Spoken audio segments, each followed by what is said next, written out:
T C F.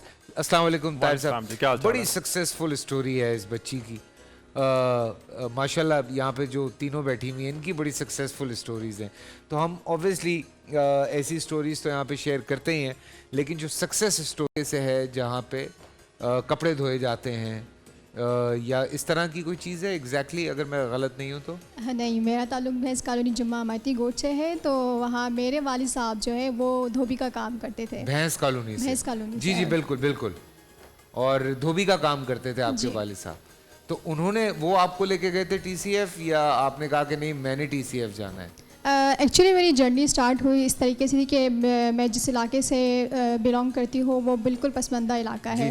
میری جو family ہے وہ مطلب کہ اتنی ایجوکیٹڈ نہیں ہے. میری والدہ کا خواب تھا کہ میں کچھ بنوں, میں کچھ پڑھوں, کیونکہ ٹی سی ایف جو ہے ہمارے ایریا میں ہے وہ تقریباً کوئی 10 سے 15 منٹ کی واک پر ہے. ٹھیک ہے. تو ہم لوگ بائی واک جاتے, تو میری امی پیرنٹس میٹنگ میں جب جاتی تھی تو ان کو دیکھتی تھی کہ ٹیچرز جو ہے اتنی ویل کوالیفائڈ ہے اور اتنی کانفیڈنٹلی بات کر رہی ہوتی ہے اور اتنی اچھی پرسنالٹی کے ساتھ ہوتی, تو پھر ان کی بھی ایک چاہ تھی کہ کیوں نہ میری بیٹیاں بھی ایسی بنیں. تو میری امی نے وہاں پہ ایڈمیشن کروایا تھا ٹی سی ایف اسکول میں. تو جب میرا ایڈمیشن ہوا تھا تو بس دماغ میں ایک بات ڈال دی گئی تھی کہ آپ کو صرف میٹرک کرنا ہے, اس کے آگے کوئی زندگی نہیں ہے, کیونکہ وہاں پر پڑھائی کا اتنا رجحان نہیں تھا, اسپیشلی خواتین کی ایجوکیشن پہ کچھ بھی کام نہیں کر رہے تھے یہ لوگ. پھر میرے دماغ میں میرے والد صاحب نے کہہ دیا تھا کہ ہے نا آپ جو ہے سو میٹرک کریں گے, اس کے بعد جو ہے زندگی بھی نہیں ہے تو آپ نے کچھ کرنا بھی نہیں ہے. تو اس وقت مجھے یہ تھا کہ چلیں ٹھیک ہے ہم دیکھیں گے. میرا اسکول میں ایڈمیشن ہوا, مجھے اسکول جانا اچھا لگتا تھا کیونکہ ایک بڑا گراؤنڈ تھا, کشادہ کلاس رومز, اور وہاں پہ میرے جیسے اور بھی بچے تھے, تو وہاں پر جا کے آپ ہی کے علاقے سے یا مختلف علاقوں سے؟ ہمارے مختلف علاقوں سے, جیسے ایڈجسٹنٹ ایریاز ہوتے ہیں ڈفرینٹ, تو وہاں سے بھی بچے پڑھنے کے لیے آتے تھے.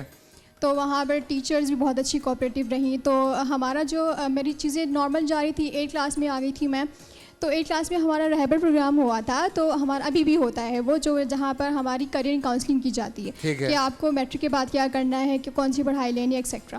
تو وہاں پہ میری ہم آپ ہی بولتے جو کہ وہ ہماری مینٹور ہے, تو انہوں نے مجھ سے پوچھا تھا کہ ہے نا آپ جو ہے میٹرک کے بعد کیا کریں گی. تو اس وقت میرے پاس کوئی جواب نہیں تھا. میں نے کہا میں نے کچھ بھی نہیں سوچا ہوا کہ میں نے کیا کرنا ہے اور کیا نہیں, کیونکہ مجھے صرف میٹرک کرنا ہے, کیونکہ میرے جو والد صاحب ہیں وہ کہہ رہے تھے کہ میٹرک ہی کرنا ہوگا, اس کے آگے کچھ بھی نہیں ہے. تو پھر وہاں پہ میں رو بھی پڑی کیونکہ مجھے پڑھنا بھی تھا. تو وہ چیزیں نارمل ہوتی گئی. میرا میٹرک کا رزلٹ آیا, میرا میٹرک کا رزلٹ الحمدللہ بہت اچھا آیا. تو میرے والد صاحب کا مجھ پہ ٹرسٹ بلڈ ہوا کہ ماشاء اللہ سے ہمارے یہاں پہ ایک کانسیپٹ ہوتا ہے کہ بس میٹرک میں بھی سپلیز آئیں گی, انٹر میں بھی سپلیز آئیں گی, یہ والی چیز تھی. تو الحمدللہ میرے اچھے گریڈ کے ساتھ میرا میٹرک کلیئر ہوا. تو اس کے بعد میرے والد صاحب نے مجھے کالج کی پرمیشن دے دی ماشاءاللہ. تو پھر وہاں پر جب مجھے نیکسٹ ڈے کالج جانا تھا, تو ایریا میں ایک ایسا انسیڈنٹ ہو گیا تھا, تو میرے پیرنٹس جو ہے وہ خوف زدہ ہو گئے تھے. ان کے دل میں خوف بیٹھ گیا تھا کہ ہے نا آپ جو ہے نا اسکول, آپ کالج نہیں جائیں گی. تو میری امی نے وہاں پر اسٹینڈ لیا کہ اب یہاں تک پہنچ گئی ہے تو آگے بھی چلی جائے گی, ہے نا, ٹرسٹ کریں آپ اس پہ. تو اس کے بعد میں ٹی سی ایف نے اپنے گریجویٹس کو اسکالرشپ دیتا ہے, جو میٹرک گریجویٹس ہوتے ہیں. ابھی تو کوچنگ میں ایڈمیشن دیتے ہیں, تو اس وقت ہمیں اسکالرشپ ملتی تھی. تو اس کے تھرو میں نے کالج میں ایڈمیشن لیا, اور کالج میں جب میرا چیزیں اسموتھلی چل رہی تھی, پھر میری المنائی ڈیولپمنٹ کی کلاسز اسٹارٹ ہوئی. منسلک رہیں؟ جی, اور آج تک بھی ان کے ساتھ منسلک ہو, ڈفرینٹ ایکٹیویٹیز کر رہی ہوتی ہوں. آپ تعلیم کہاں تک آپ نے تعلیم حاصل کی؟ میں نے بی ایس کمپیوٹر سائنس کیا ہے IIBM سے.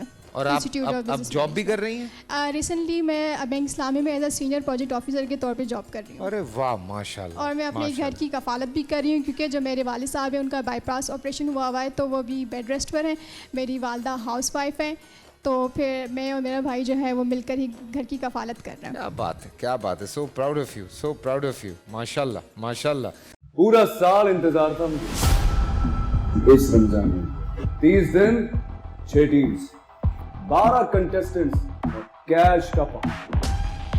اب گیم وہ ہوگا جسے آپ کا نہیں ہے, جس نے جو کرنا تھا کر لیا. لاکھوں عوام کو دینے کا ذمہ ان میں حصہ. شور گونجے گا ہر گلی نکڑ اور دکان. رمضان لیگ بنے گی آپ کی پہچان. نعرہ لگے گا تو پارا چڑھے گا. گیم شو ایسے چلے گا. رمضان لیگ روزانہ شام 7 بجے صرف بول انٹرٹینمنٹ پر.